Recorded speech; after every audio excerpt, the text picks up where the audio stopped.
capítulo número 4. Zacarias, capítulo número 4.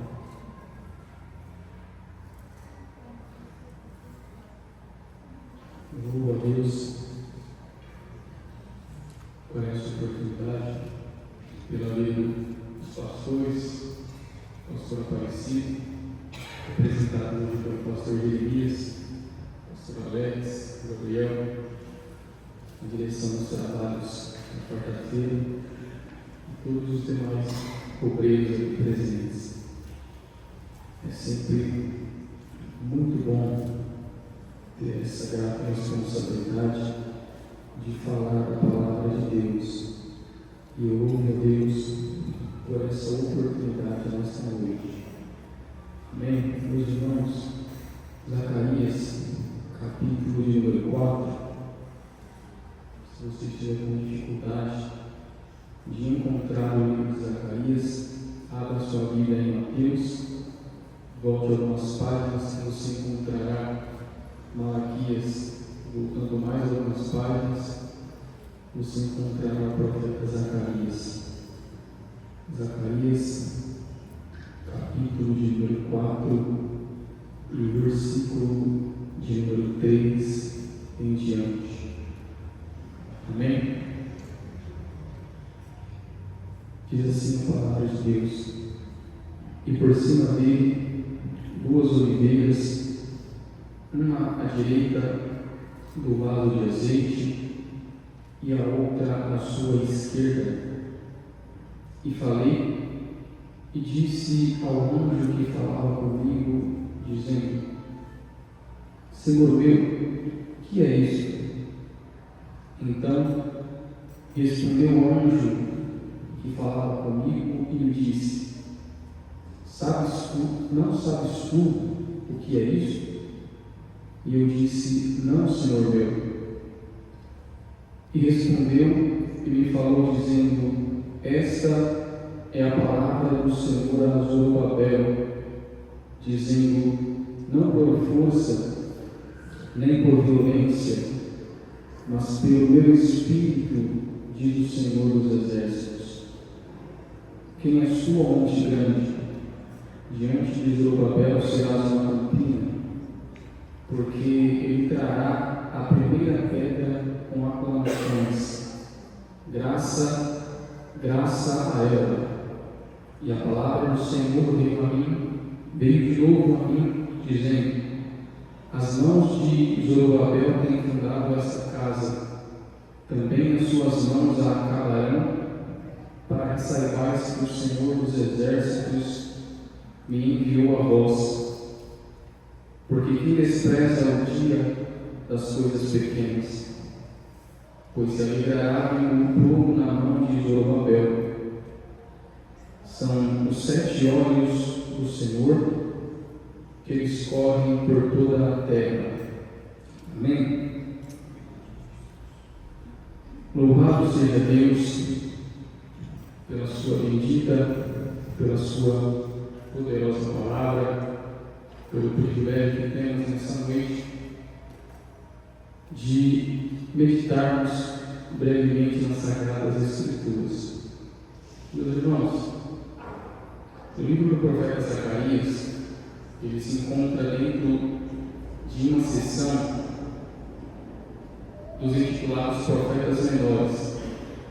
E esses profetas menores, eles são assim chamados não porque eles possuem menos importância do que aqueles que são chamados profetas maiores, mas sim porque o período do seu ministério foi mais curto do que aqueles chamados profetas maiores.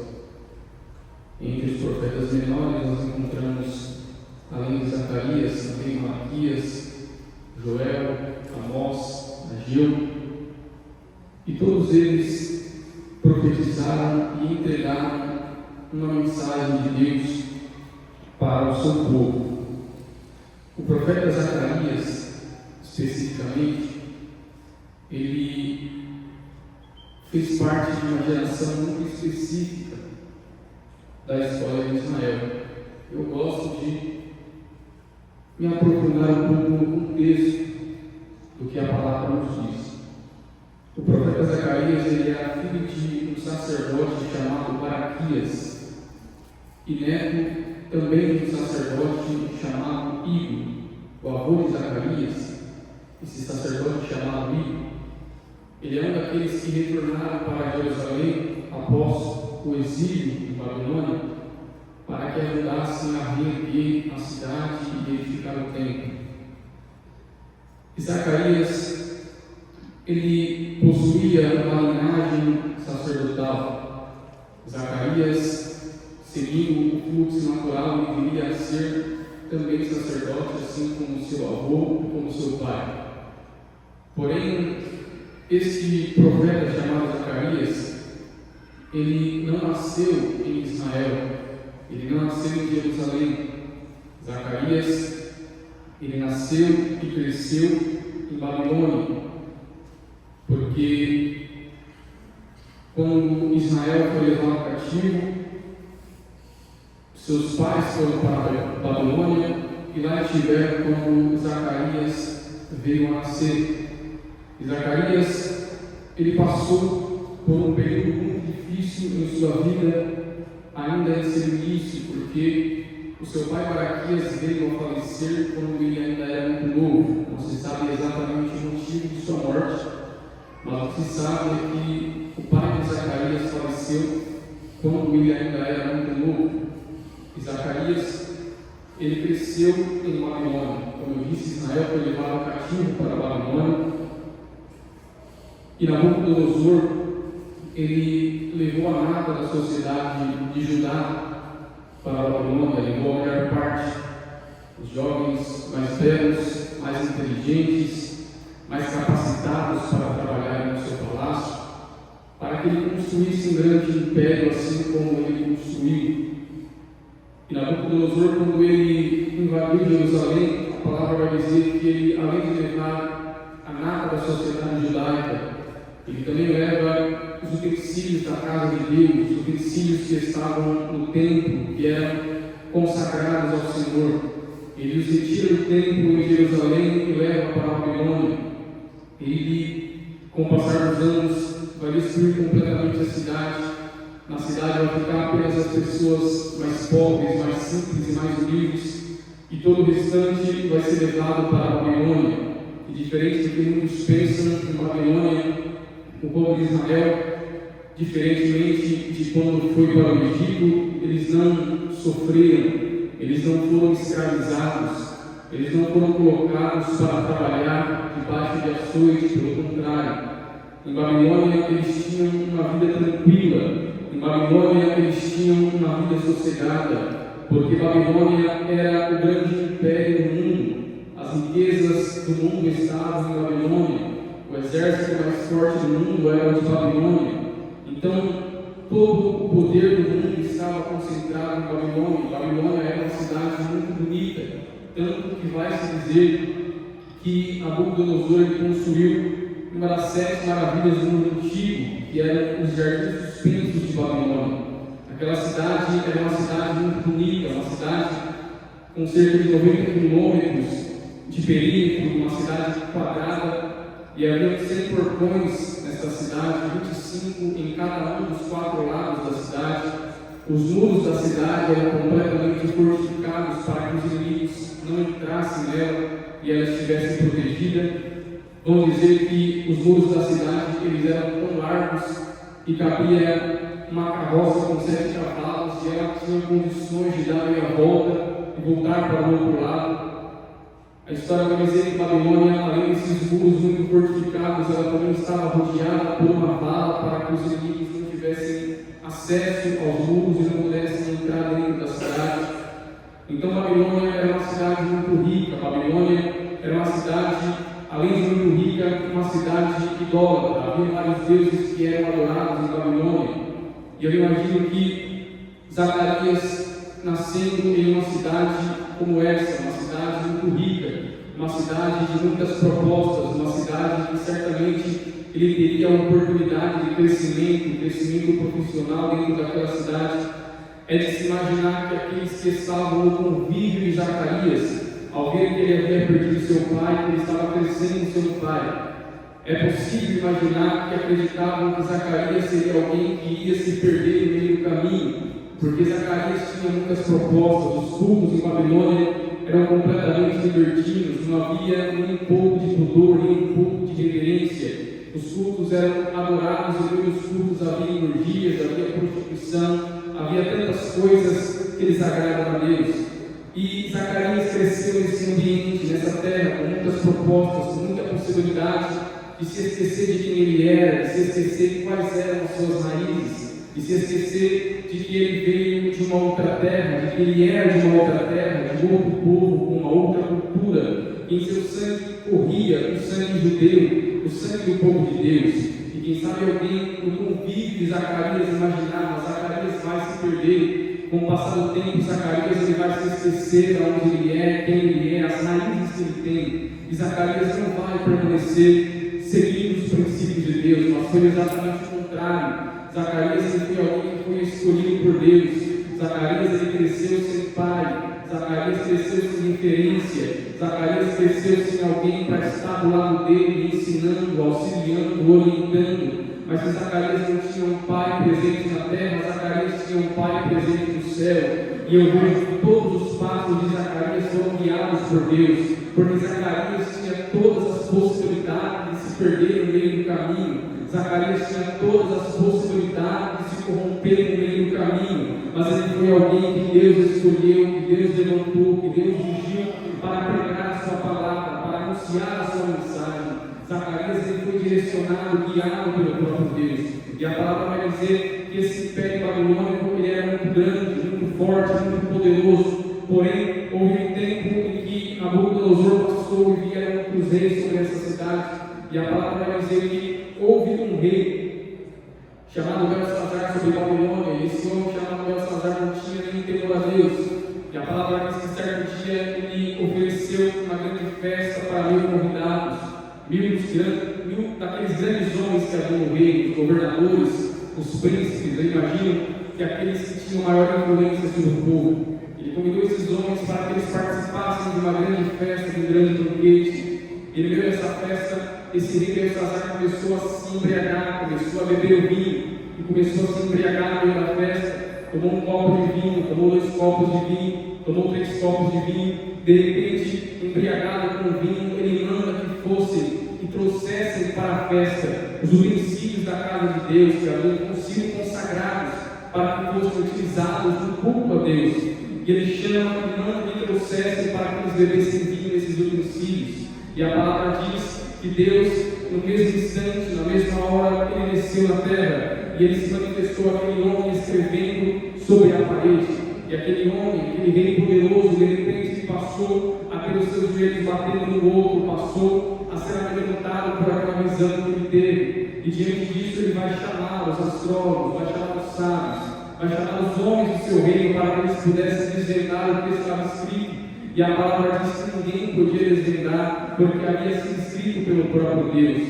Porém, quando a sua mulher entra na festa, ela se lembra que havia um homem ainda em Babilônia que era temente a Deus, que havia um homem em Babilônia que guardava os princípios de Deus, que dava testemunho de servo de Deus. E ela se lembra que Daniel, aquele em quem havia o Espírito dos deuses santos, ainda estava em Babilônia. Então ele manda chamar a Daniel, e Daniel ele vai dar a revelação da escritura que estava na parede, e ele vai dizer que a escritura que estava escrita significava nem, tekel, parsim, significa o teu reino foi contado, pesado na balança e foi dividido. Naquela mesma noite ele perdeu seu reino e um novo reino, um novo império passou a reinar, a governar em Babilônia, o reino do Império Medo-Persa. E esse reino governado por Ciro, ele passa a tomar posse de toda a terra da Babilônia. E o primeiro decreto desse novo rei sobre Babilônia é que o povo que lá estava, que havia sido levado cativo, que estava preso em Babilônia, que estava longe da sua terra,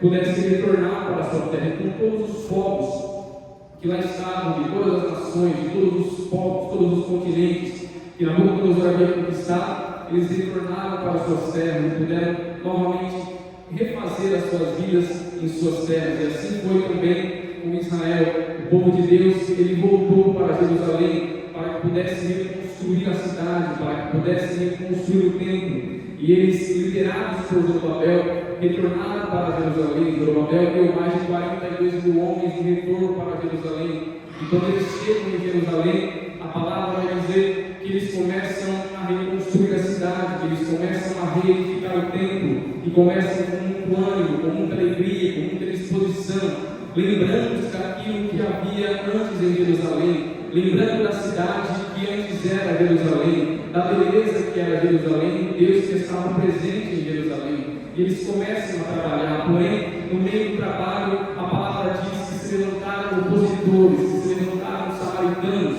que eles também se diziam filhos de Deus, que queriam também participar da construção, porém, diante de um desentendimento, a obra foi embargada, a obra não pôde mais ter continuidade, e eles tiveram que parar a construção no meio daquilo que eles estavam começando. A obra parou no meio do caminho. Então, Zorobabel havia fundado o alicerce do templo, mas não pôde dar continuidade à sua construção. A cidade começou a ser reedificada, mas no meio do serviço teve que parar a sua reconstrução. Então, é nesse exato momento, é nesse contexto em que Deus ele vai se manifestar a Zacarias e dar algumas visões a Zacarias. E entre essas visões, essa visão do texto que nós lemos nessa noite, de 2 oliveiras e um azeite, onde o Senhor vai dizer para Zacarias que essa profecia dizia a respeito de Zorobabel, porque Zorobabel ele havia colocado os alicerces do templo, mas a obra havia parado, não pôde ter continuidade, porque ela havia sido embargada, e no meio desse período foram 14 anos em que a obra não pôde ter continuidade, e nesse período de 14 anos, o povo que começou a construir, que começou a fundar a casa, eles começaram a perder o interesse pelas coisas de Deus, eles começaram a perder o interesse pela construção que estava sendo feita, eles começaram a perder o interesse naquilo que eles haviam começado, eles se esfriaram, eles já não estavam mais naquele amor, naquele vigor, naquela disposição, naquela mesma intenção, naquele mesmo desejo. O seu coração já não ardia mais por verificar a casa de Deus, o seu coração já não queimava mais por verificar a casa de Deus. E o Senhor vai dizer a Zacarias: diga a Zorobabel que não é por força, que não é por violência, porque os inimigos, através da violência, estavam tentando impedir que a casa fosse reedificada, que a cidade fosse reconstruída. Mas o Senhor estava dizendo: você não vai pagar na mesma moeda, porque não é por força, não é por violência, é através do meu Espírito, é através do meu Espírito que a casa que começou a ser construída vai ser terminada. O Senhor estava dizendo que aquilo que Ele havia colocado no coração de Zorobabel fazer, o sonho que Ele havia dado a Zorobabel para que ele fizesse, que estava parado, que não tinha como ter continuidade, porque até mesmo o rei não dava condições de que a construção fosse continuada. O Senhor estava dizendo: não é através da força, não é através da violência, mas é através do meu Espírito, aquilo que Deus colocou dentro do seu coração, e que um dia queimou dentro do seu coração, em que você sonhava, você colocava a sua cabeça no travesseiro e pensava naquilo, você acordava pela manhã pensando naquilo, e não saía dentro do seu coração. Quem sabe com o passar do tempo foi se esfriando, foi se apagando de dentro do seu coração, e hoje o seu coração já não queima mais, hoje o seu coração já não ferve mais pelo desejo daquilo que um dia já queimou. Mas o Senhor está dizendo pela sua palavra: o meu Espírito vai voltar a reavivar aquilo que um dia queimou dentro do seu coração, o meu Espírito vai voltar a fazer queimar aquilo que um dia queimou dentro do seu coração. Não é por força, não é por violência. Quando eu olho para a palavra de Deus, eu vejo todos os grandes feitos de Deus, e vejo aqueles grandes feitos que Deus realizou. Ele se utilizou do seu Espírito para realizar. Todas as vezes que Deus levantava um profeta para entregar uma profecia, a profecia era inspirada pelo Espírito Santo. Quando Jesus operava os seus milagres, ele operava na companhia do Espírito Santo. Cada cura de Jesus tinha a presença do Espírito Santo. Cada palavra de Jesus tinha a presença do Espírito Santo. Cada milagre de Jesus, o Espírito Santo estava com ele. Porque ele disse: as obras que eu não faço de mim mesmo, eu faço através do meu Pai. Era o Espírito Santo que dava vida a cada cada um que necessitava, era o Espírito Santo que dava saúde a cada um que era curado, era o Espírito Santo que atuava através de Jesus, e foi também o Espírito Santo que desceu de Pentecostes sobre os discípulos, que alguém olhava e dizia: são loucos, não tem capacidade, não tem condições de dar continuidade à obra que Jesus iniciou, mas foi o Espírito Santo que capacitou homens incapazes para realizar grandes feitos, para fazer grandes obras.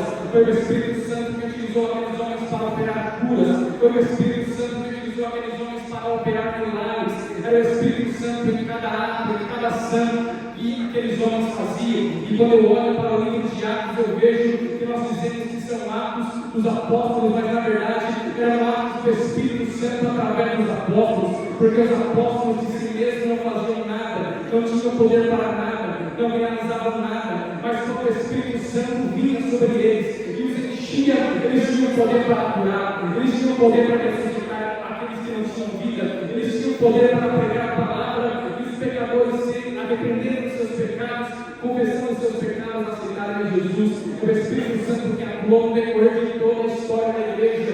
Se nós chegamos até aqui, não foi por força, não foi por violência, foi porque a igreja foi perseguida, foi porque a igreja foi maltratada, e enquanto alguém dizia: vai parar essa obra, mais crente aparecia, mais crente surgia. Quanto mais matavam um crente, mais crente aparecia, porque não eram obras de homens, eram atos do Espírito Santo. E o que Deus estava dizendo a Zacarias: não vai ser através das mãos dos homens, não vai ser através das mãos daqueles que têm poder para construir, vai ser através do meu Espírito que eu vou fazer, que eu vou realizar, que eu vou operar. E Deus nessa noite Ele está dizendo para nós: não é por força, não é por violência, não é na sua capacidade, não é no seu entendimento, não é nos seus recursos financeiros, não é nos seus diplomas universitários, é através do meu Espírito. Você pode ter contato, você pode ter dinheiro, você pode ter nome, você pode ter recurso, você pode ter influência, mas não é através da sua capacidade,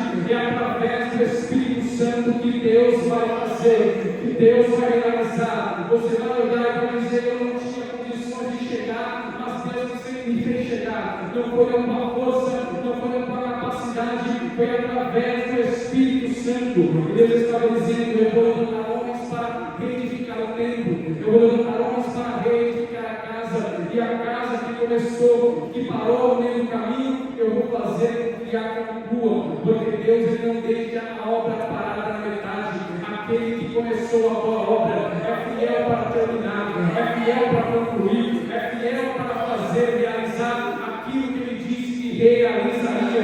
E Deus nessa noite está nos dizendo através da sua palavra, é através do Espírito Santo que Ele vai fazer, é através do Espírito Santo que Ele vai realizar, porque o Espírito Santo é o Espírito que capacita, o Espírito Santo é o Espírito que dá poder, o Espírito Santo é o Espírito que santifica, o Espírito Santo é o Espírito que regenera, o Espírito Santo é o Espírito que convence, o Espírito Santo é o Espírito que transforma, o Espírito Santo é o Espírito que cura, o Espírito Santo é o Espírito que dá vida, o Espírito Santo é o Espírito que vivifica, o Espírito Santo é o Espírito que levanta, o Espírito Santo é o Espírito que fortalece, o Espírito Santo é o Espírito que dá vida, o Espírito Santo é o Espírito que enche, e o Espírito Santo já chegou sobre nós nessa noite.